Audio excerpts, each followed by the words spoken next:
Hello everyone, दी study top में आप लोगों का स्वागत है।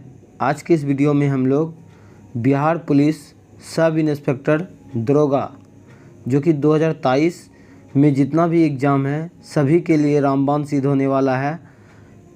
इस पुस्तक में जो है सामान्य विज्ञान के जीव विज्ञान, भौतिक विज्ञान, रसायन विज्ञान, हमारे सौरमंडल, विज्ञान प्रौद्योगिकी, पर्यावरण एवं पारिस्थितिकी, कृषि विज्ञान, नाभिकीय भौतिकी और अंतरिक्ष विभाग, कंप्यूटर इत्यादि सारा जो है इसमें दिया गया है और मोस्ट इम्पोर्टेंट सेलेक्टेड क्वेश्चन दिया हुआ है।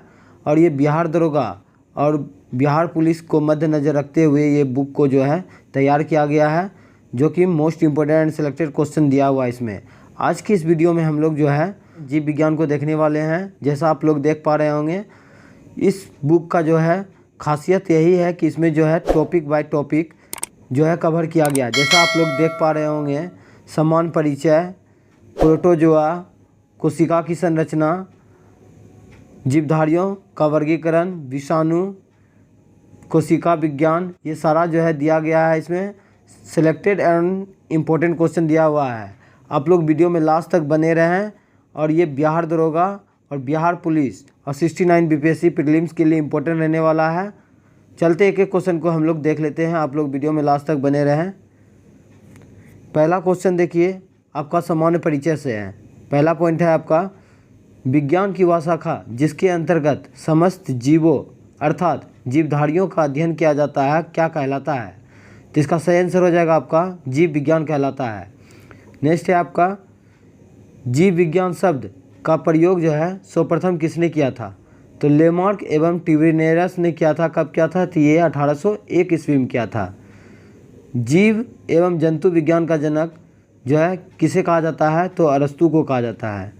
जैव विकास को सर्वप्रथम किसने समझाया था? तो लेमार्क ने समझाया था। चिकित्सा शास्त्र का जनक किसे कहा जाता है? तो हिप्पोक्रेटस को चिकित्सा शास्त्र का जनक कहा जाता है। नेक्स्ट है आपका, भारत में चिकित्सा के जनक किसे कहा जाता है? तो चरक को कहा जाता है। वनस्पति विज्ञान के जनक किसे कहते हैं? तो वनस्पति विज्ञान के जनक जो है थियोफ्रेस्टस को कहा जाता है। भारत में शैल चिकित्सा के जनक किसे जाना जाता है? तो सुश्रुत को। मानव का विकास इतिहास परंपराओं से संबंधित विषय कहलाता है। तो इसका सही आंसर हो जाएगा आपका एंथ्रोपोलॉजी। नेक्स्ट है आपका, हिस्टोरिया एनिमल्स पुस्तक के लेखक अरस्तू की है। हिस्टोरिया प्लांटोनियम पुस्तक के लेखक कौन है? तो ये थियोफ्रेस्टस है। इंपॉर्टेंट क्वेश्चन है, याद रखिएगा। अब हम लोग जो है जीवधारियों का वर्गीकरण से देखते हैं। पहला पॉइंट देखिए, जीवों के आधुनिक वर्गीकरण या वर्गीकी का पिता कहा जाता है? तो कैरोलस लिनियस को कहा जाता है। जीवों के नामकरण के द्विनाम पद्धति को प्रचलित किया था किसने? तो कैरोलस लिनियस ने किया था। कब किया था? तो 1753 ईस्वी में। नेक्स्ट है आपका, 5 जगत वर्गीकरण पद्धति को प्रस्तुत किया था? तो रॉबर्ट एच व्हिटकर ने किया था। कब किया था? तो ये 1969 में किया था। समस्त जीवों का 5 जगत वर्गीकरण है। तो इसका सही आंसर हो जाएगा आपका मोनेरा, प्रोटिस्टा, कवक, पादप और जंतु। सभी प्रोकैरियोटिक जीव सम्मिलित किए जाते हैं। तो मोनेरा जगत में जो है सम्मिलित किए जाते हैं। नेक्स्ट है आपका, मोनेरा जगत के सदस्य हैं? तो जीवाणु है आपका, नीले हरी सवाल है, साइनोबैक्टीरिया है। प्रोकैरियोटिक जीवों में नहीं होता है, तो केंद्रक का जो है अभाव होता है। एक कोशिकीय यूकैरियोटिक जीव जो है सम्मिलित किए जाते हैं। तो ये प्रोटिस्टा के अंतर्गत जो है सम्मिलित किए जाते हैं। नेक्स्ट है आपका, प्रोटिस्टा जगत के सदस्य हैं? तो ये सवाल है, कवक है और प्रोटोजोआ है। यूकैरियोटिक में उपस्थित होता है? तो ये केंद्रक उपस्थित होता है। अब हम लोग जो है जीवाणु से देख लेते हैं। पहला पॉइंट देखिए, जीवाणु की खोज जो है ल्यूमेनहॉक ने किया था। कब किया था? तो 1683 ईस्वी में। जीवाणु विज्ञान का पिता ल्यूमेनहॉक को कहा जाता है। जीवाणु का नाम किसने दिया था? तो एरनबर्ग ने दिया था 1829 ईस्वी में। कोशिकीय संरचना वाला छोटा जीव कौन है? तो ये जीवाणु है। नेक्स्ट है आपका, जीवाणुओं की कोशिका भित्ति बनी होती है? तो म्यूकोपेप्टाइन की बनी होती है। नेक्स्ट है आपका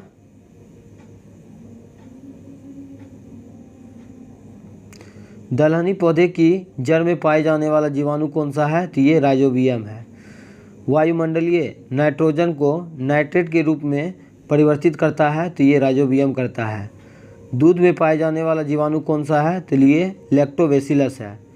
नेक्स्ट है आपका एंटीसेप्टिक सर्जरी की खोज जो है जोसेफ लिस्टर ने किया था। जीवाणुओं का कृत्रिम संवर्धन जो है इसका खोज रॉबर्ट कोच ने किया था। जीवाणुओं में राइबोसोम पाया जाता है, तो 70S प्रकार के जो है जीवाणु में राइबोसोम पाया जाता है। अब हम लोग प्रोटोजोआ से देखते हैं। पहला पॉइंट है आपका प्रोटोजोआ होता है, तो ये एक कोशिकीय जीव होता है। प्रोटोजोआ शब्द का प्रयोग जो है प्रथम बार गोल्डफस ने किया था। इम्पोर्टेंट है, याद रखिएगा। प्रोटोजोआ संघ के जंतु amoeba, euglena, plasmodium, entamoeba, histolytica. Next है आपका हरा प्रोटोजोआ कहलाता है, तो यूग्लिना कहलाता है हरा प्रोटोजोआ।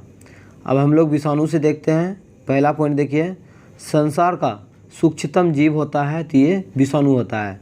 विषाणु का अध्ययन क्या कहलाता है? तो वायरोलॉजी कहलाता है। विषाणु की खोज इवान विस्की ने कब किया था? तो इवान विस्की ने जो है 1892 ईस्वी में विषाणु का खोज किया था।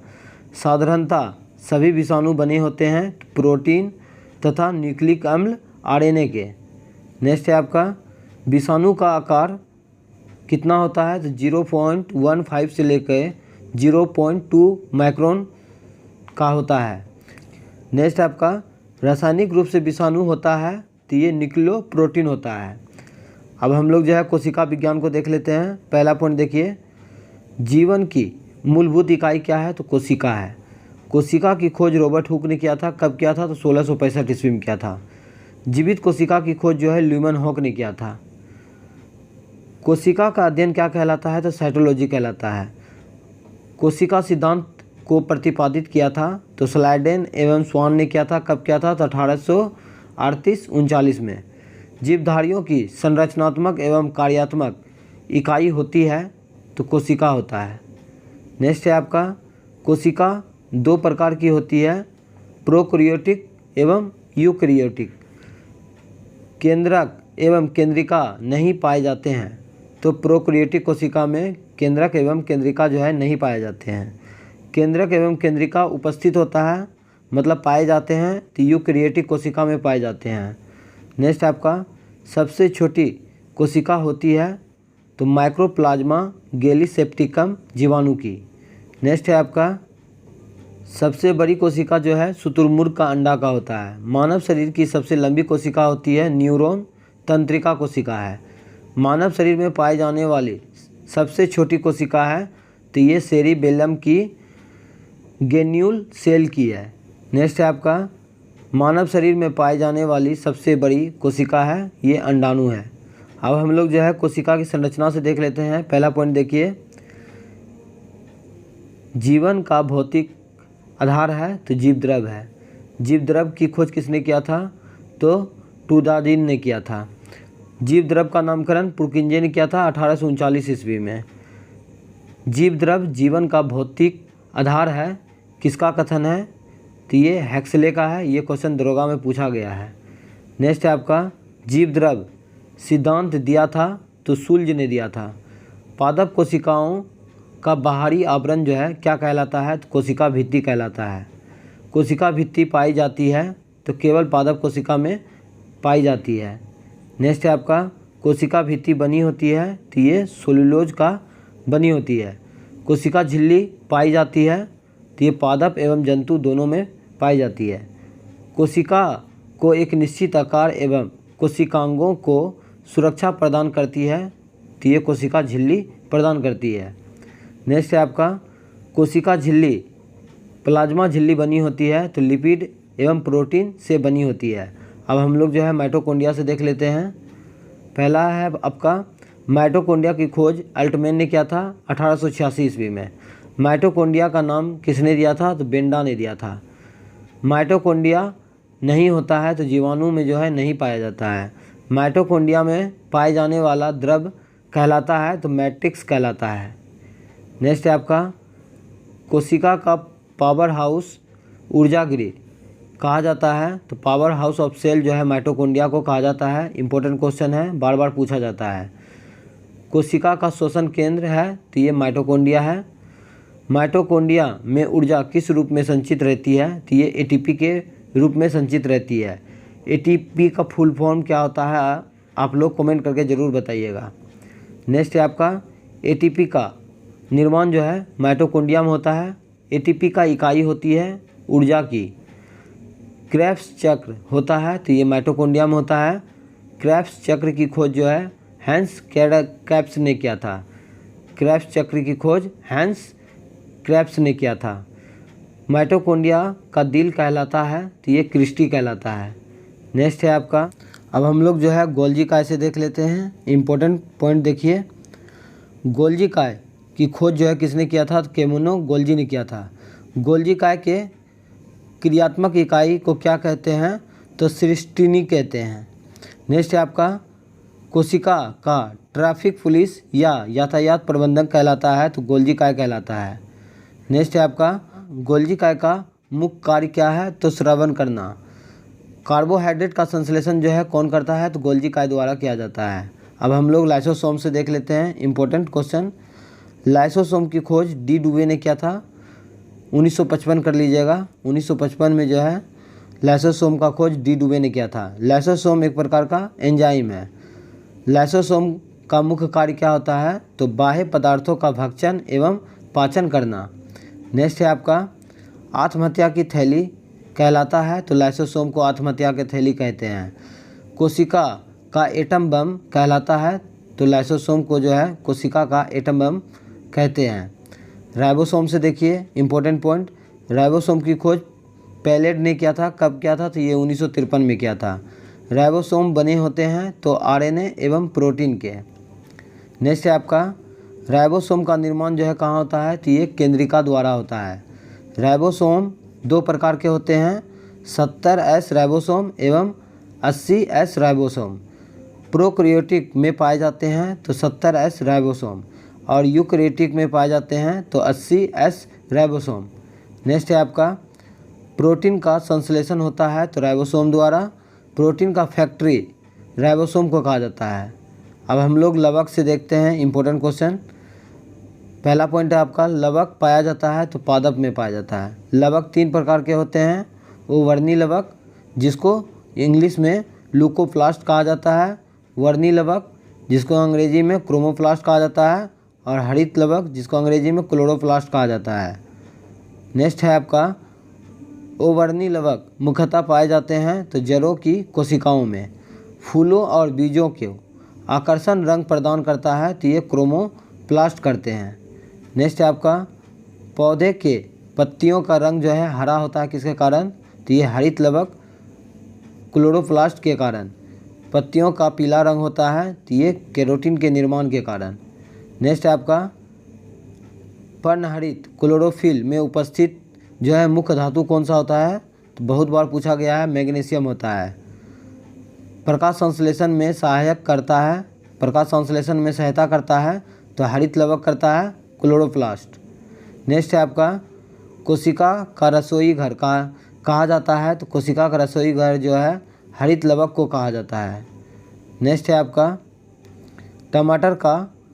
टमाटर में जो है लाल रंग किसके कारण से होता है? तो ये लाइकोपिन के कारण होता है।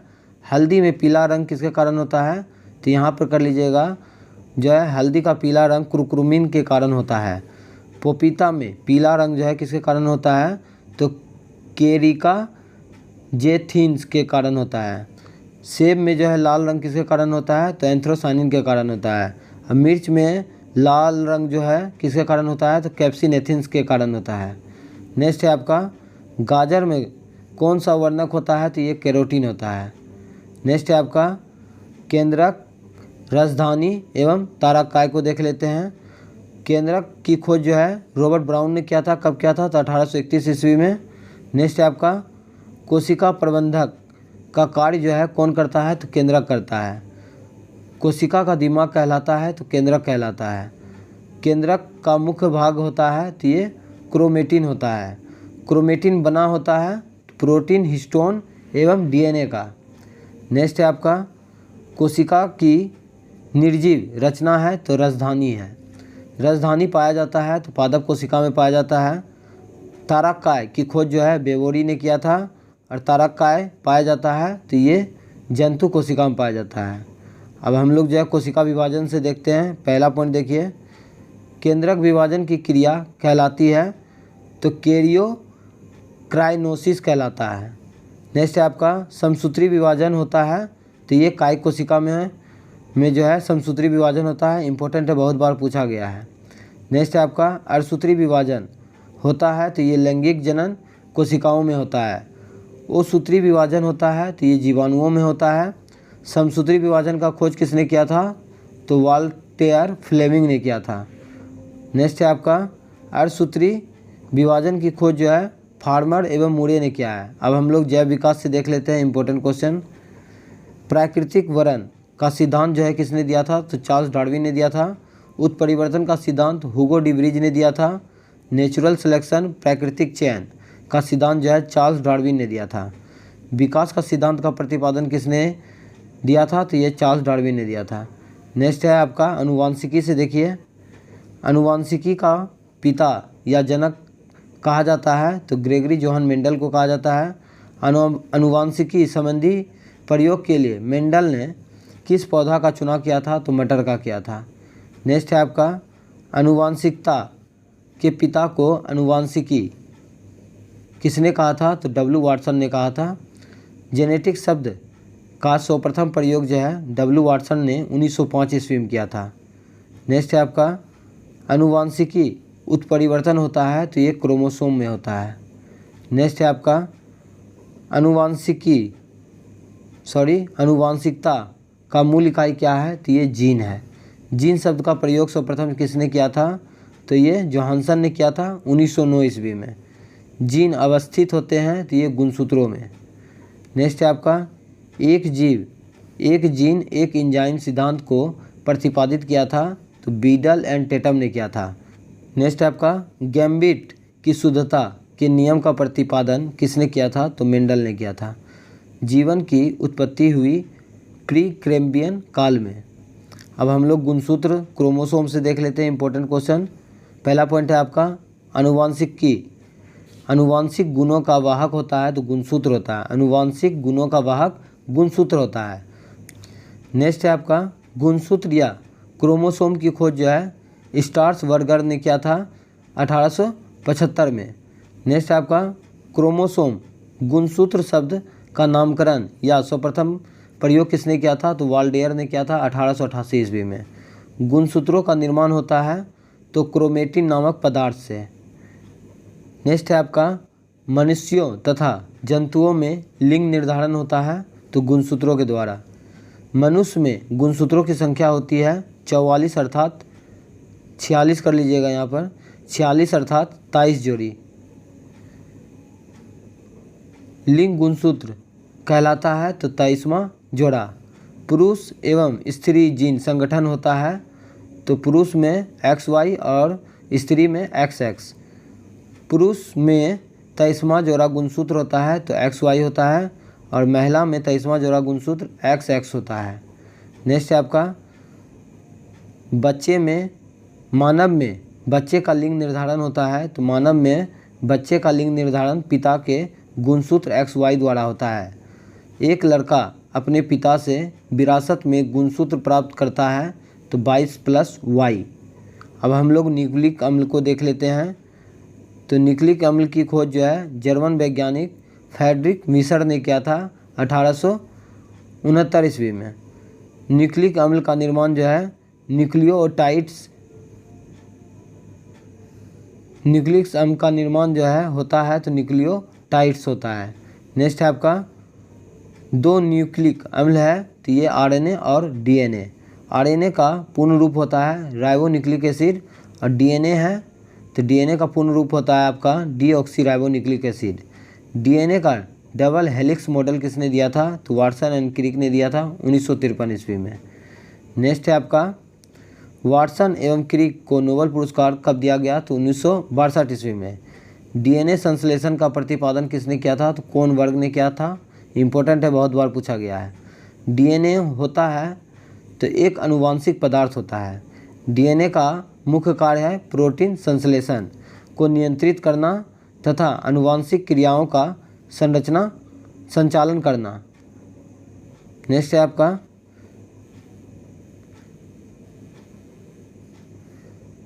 प्रयोगशाला में सर्वप्रथम डीएनए का संश्लेषण किसने किया था? तो हरगोविंद खुराना ने किया था। पैतृककर्ता सिद्ध करने में सहायक होता है तो डीएनए और फिंगर प्रिंटिंग टेस्ट। नेक्स्ट है आपका डीएनए फिंगरप्रिंट एवं डायग्नोस्टिक केंद्र अवस्थित है तो ये हैदराबाद में है। सेलुलर एवं मोलिकुलर जीव विज्ञान केंद्र कहाँ है? तो ये हैदराबाद में है।